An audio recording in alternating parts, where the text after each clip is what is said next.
segunda parte de estas diapositivas, bueno, ya les hablé del toString. Esto ya se habló, la simplificación, la ligadura dinámica ya se entendió qué era, ¿no? Que básicamente con el this. Y ahora viene, bueno, las precondiciones, bueno, modelo de sustitución, creación de objetos, aplicación de métodos y la evaluación. Y ahora viene algo que me interesa a mí. Resulta que los lenguajes de programación nos ofrecen una abstracción cuando tenemos funciones que solamente tienen... aquí tenía dinero. Funciones cuando... Es que está lavado. Está lavado. Bueno. Entonces, ¿qué pasa? Para mi café ahora en los 15 minutos. Entonces, ¿qué pasa? Resulta que en la abstracción, nosotros cuando tenemos funciones en objetos, funciones que tienen un solo parámetro, por ejemplo, suma, ¿cuánto recibe? 1, ¿cierto? Pero realmente ¿cuántos está recibiendo? 2. El this y el R. ¿Estamos de acuerdo? O sea, cuando ustedes tienen métodos que solo tienen en la firma 1, ¿sí? Nosotros podemos transformarlo, ¿sí? En lugar de instanciar el objeto como objeto punto método parámetro, podemos colocarlo como objeto, método y parámetro en una notación infija. En la notación infija recuerden que va parámetro, operador, parámetro, 5 más 3. ¿Estamos de acuerdo? Entonces yo puedo hacer una transformación. Observen acá. Aquí tenemos la de la suma, ¿cierto? La de la multiplicación, la resta y la división.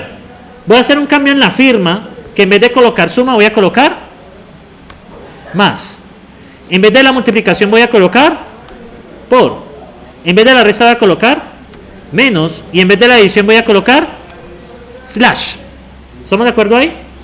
Bien. Sí, slash es la división.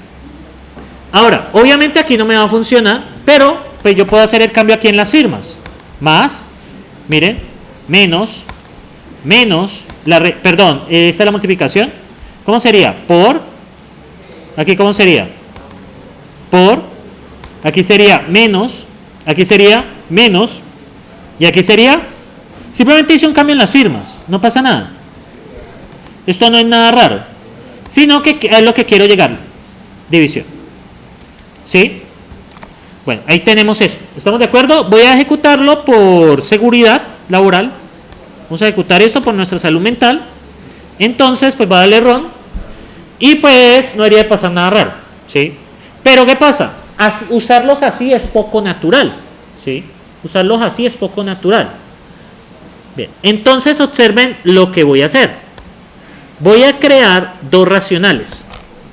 Entonces, val racional 1 igual a new racional, un medio, y racional 2, 2/3. Y miren lo que voy a hacer. Racional 1 más racional 2. Racional 1 por racional 2. Racional 1 menos racional 2. Y racional 1 dividido racional 2. ¿Qué estoy haciendo ahí?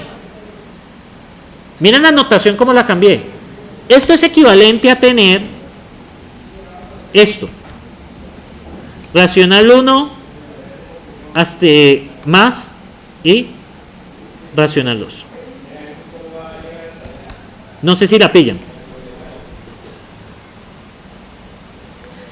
Normalmente tenemos, ¿qué tenemos, muchachos? ¿Qué tenemos normalmente? El nombre del objeto, punto, el nombre del método y la invocación. Pero si lo usamos como operador binario, podemos representarlo así. Racional 1 más racional 2, que es lo mismo que racional 1 punto más racional 2. ¿Estamos ahí? ¿De acuerdo ahí? Dime.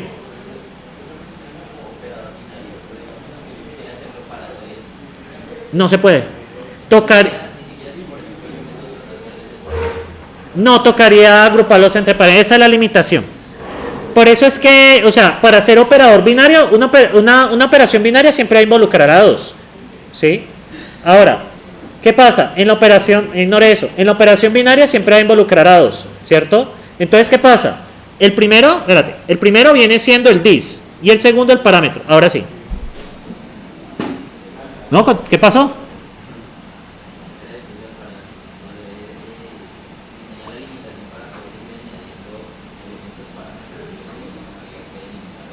Sí, hay que colocarlos por aparte, hay que ir almacenando resultados. Esa es la limitación, efectivamente. O sea, digamos que yo no podría tener luego un más. Digamos, si yo pusiera aquí más racional, digamos 2. Por ejemplo. Ah, no, sí se puede. Lo que pasa es que la operación de izquierda a derecha. Pero hay que tener aquí cuidado con algo. Usualmente no va a guardar prelación. ¿Cuál es la prelación? Que la multiplicación se va a hacer antes que la suma, por ejemplo. ¿Me siguen allí? Pero Scala tiene algo. Él detecta la prelación. Les explico. ¿Cómo se haría esta operación? Con lo que yo les expliqué. Racional 1 más racional 2 más racional 2. ¿Cómo se haría eso? Recuerden que evalúa de izquierda a derecha. Entonces, ¿qué va a hacer primero? Este y luego le suma este de acá. ¿Estamos de acuerdo? Vale, pero como es la suma importa. ¿Estamos de acuerdo? Ahora, lo que tú decías, aquí es como si hubiera un paréntesis. Es como si hubiera un paréntesis allí, pero no está, es implícito. Y sí, yo podría hacer esta operación de suma así. Ahora, ¿qué pasa con la multiplicación? La multiplicación es una operación que tiene que, con respecto a la suma, prelación. Debería hacerse primero la multiplicación, ¿cierto? Pero Scala tiene algo interesante, que cuando el del asterisco y el del más, le da la prelación al asterisco. Pero es porque es Scala. ¿Me siguen ahí? Les voy a mostrar un ejemplo. Por ejemplo, lo ideal sería que fuera con paréntesis, pero es que yo puedo hacer esto. Miren, racional 1, voy a hacerlo al final. Racional 1 por racional 2 más racional 2, por ejemplo. Miren, racional 1 por racional 2 más racional 2. ¿Estamos de acuerdo? ¿Hay quién tiene que hacer primero? La multiplicación. Pero observen acá, vamos a hacerlo al revés. Print line, racional 2 más racional 1 por racional 2. ¿Lo pillan ahí? Esto debería dar igual, ¿no? Esto debería dar igual. Vale. Como no hay prelación, ¿cierto? El primero haría esta suma y luego multiplica, lo que es incorrecto. Por eso es que nosotros solemos agrupar por paréntesis. Pero Scala tiene algo. Va a dar exactamente igual, pero porque es Scala. Resulta que Scala está detectando que esto es un por y esto es un más. Y le aplica las reglas de prelación. Pero es porque es Scala. ¿Lo pillan ahí? Porque si usted le pone el sentido lógico, pues si no hay reglas de prelación entre estos dos, pues ¿qué haría? Racional 2 más racional 1 y el resultado le multiplica racional 2. Lo que es diferente de hacer esta multiplicación y luego sumarlo. ¿Estamos de acuerdo? Pues va a dar diferente. ¿Sí? Pero Scala, van a ver lo que va a pasar. Pero Scala, como lenguaje de programación, ¿en dónde? Racional. Sí, eso va a fallar. Entonces, ¿qué va a pasar? Observen lo que pasa acá. Miren lo que pasa acá.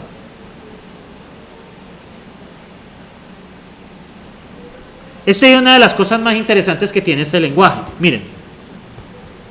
¿Qué dio aquí? Miren, pilló que da igual. ¿Pero por qué es? Porque es Scala. Les voy a mostrar cómo daría si no respeta las reglas de asociación. Miren, ¿cómo sería esto si lo hace mal? Ahí sí podemos usar los paréntesis. ¿Cómo sería esto? Racional 1 por... Ah, no, es el que... Perdón, el que haría mal primero. ¿Cuál sería? Ah, este, ¿no? ¿Cómo sería que lo hiciera mal? Que hiciese primero ¿qué? La suma. Ahí vamos a forzarlo con los paréntesis. ¿Vale? Miren lo que sucede. Pero es porque es Scala. ¿Sí? Scala tiene eso. Entonces, con estas abstracciones de datos, pues, ¿qué tenemos además? Si estamos utilizando las operaciones matemáticas, las definidas, Scala tiene, miren, 7 novenos. ¿Cuánto debería de dar? Si estuviera bien. 1 sobre 1, o sea que, ¿sí lo pillan ahí? Entonces, ¿qué pasa acá? Él respeta las reglas de prelación, pero esas reglas son del lenguaje de programación. ¿Me entienden ahí? Eso es porque es este lenguaje. ¿Pillan ahí? Porque es que si yo, miren que las reglas de prelación, él no está respetando la evaluación de izquierda a derecha, sino que identifica que debe hacer primero a quién. La multiplicación, y no está respetando las reglas. Porque la regla es evalúe de izquierda a derecha, pero porque es escala, él tiene programado internamente las reglas de prelación. ¿Sí? Va a pasar lo mismo cuando ustedes implementan operaciones tipo AND y OR. ¿Sí? ¿Quién tiene la prelación entre el AND y el OR? El AND funciona como una multiplicación y el OR funciona como una suma. ¿Quién debería tener la prelación? El AND. O sea, cuando usted hace operaciones binarias, si no hay paréntesis, prevalece el AND sobre el OR. Y la implicación prevalece sobre ellos dos y la negación prevalece sobre los demás. No sé si recuerdan esas reglas de prelación. Matemáticas discretas son. Bueno, con las miradas supongo que sí. ¿Sí? ¿Estamos ahí? Entonces, ¿qué ventaja ustedes ven ahí? Que yo tengo un número racional y que yo ya estoy haciendo las operaciones en notación infija. Y puedo tener estas cosas. ¿Y usted ahí se da cuenta que eso es una clase?